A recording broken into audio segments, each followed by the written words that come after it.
এক ব্যক্তি স্রোতের অনুকূলে নৌকা চালিয়ে 1 কিমি পথ যায় 4 মিনিটে এবং প্রতিকূলে একই দূরত্ব 10 মিনিটে যায়। নদীর স্রোতের বেগ ঘন্টায় কত কিলোমিটার? দেখো, 4 মিনিটে সে পথ যাচ্ছে কত? 1 কিলোমিটার নদীর স্রোতের অনুকূলে। তাহলে 4 মিনিটে যদি 1 কিলোমিটার যায়, তাহলে 1 ঘন্টায় মানে 60 মিনিটে সে কত পথ যাবে? এর 15 গুণ। তাহলে 1 কিলোমিটারের 15 কত? 15 গুণ 15 কিলোমিটার। তাহলে স্পিড কত হলো? 15 কিলোমিটার/আওয়ার বা 15 কিলোমিটার প্রতি ঘন্টা স্রোতের অনুকূলে। আর স্রোতের প্রতিকূলে কত? 10 মিনিটে 1 কিলোমিটার যাচ্ছে। তার মানে 1 ঘন্টায় কত পথ যাবে? 10-এর 6 গুণ। তাহলে এরও 6 গুণ হয়ে যাবে।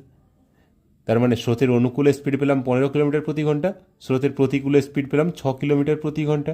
আমার স্রোতের বেগ বের করতে গেলে কি করব? স্রোতের অনুকূলে বেগ মাইনাস স্রোতের প্রতিকূলে বেগ বাই 2, দ্যাট ইজ 15 - 6/2, মানে 9-এর 2 বা 4.5 কিলোমিটার প্রতি ঘন্টা। অপশান বি হয়ে যাবে অ্যান্সার।